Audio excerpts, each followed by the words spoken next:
palang tito mo. Mahihiya ka ba? Hindi naman kung gwapo naman yung boyfriend ko eh. Basta may face value. Face value. Ikaw, Depende po sa itsura ng boyfriend ko. wala ka pang boyfriend, no? Meron po. Wala pa? Meron po. Gwapo ba? Opo. Pag napanot, gwapo pa rin? Opo. Alam ba ng mami mo may boyfriend ka? Opo. Oh, good! Basta dapat alam lahat ng mami, okay?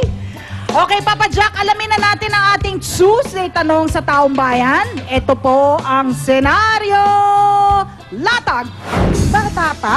Kalbo na? Ang mga chicks, mailap na nga ba? Mister, kung buhok mo wala na, si Mrs. kaya ipagpalit ka?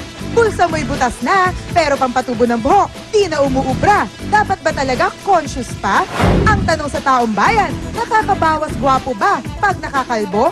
Simula na ang mainit na talakayang bayan, up to the box. Nakakabawas ba ng pagkagwapo ang pagkalbo? Ito, ayon sa kanya, hindi. Nasa dagdadala kasi yan. Buhay na patotoo. Ang asawa ko, isang babaero. Gusto niya mag-share. So talaga, sige, share mo nga. Ay, wala kasi sa makabilang bahay na. Ha? Sumakabilang bakod? Ha? Nangapit bahay? So teka muna, panot kalbo. Panot yon. Kaya lang nagpakalbo kasi ang laki ng panot eh. Oh. So, feeling niya gwapo siya. Ganun na nga. Ng babae pa. Kung iibig ka ulit, panot may buhok. Kahit ano. Salamat! Thank you for sharing! Bueno, tingnan natin. Meron ka pa dyan?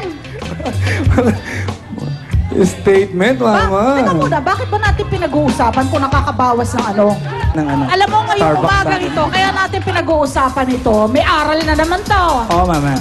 Sabi nga nun, hindi, light lang tayo ngayon, di ba? Kasi nga, pag-usapan natin pagkapanot, pagkakalbo.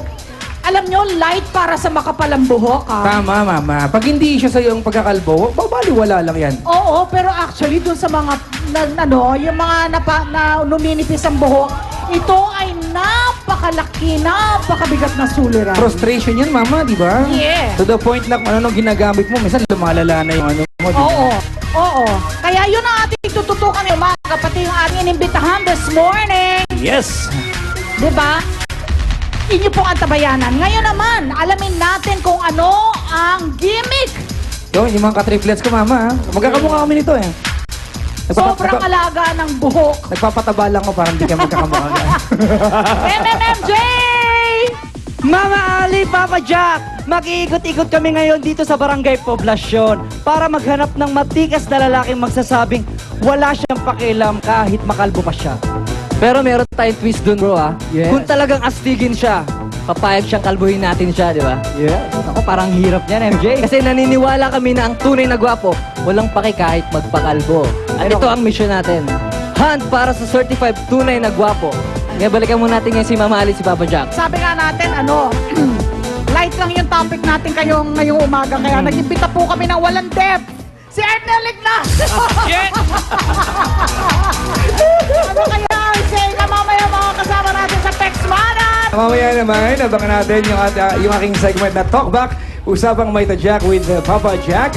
Kukonsulta ang isang lalaking suking-suki na sa pagiging busted at lalaking iniwan ng asawa dahil lang sa napapanot na sila. Sabi naman yun. Oh my God, Iniwan dahil panot. Oo nga, lahat ng yan sa pagbabalik ng Starbucks dito, kasali ka!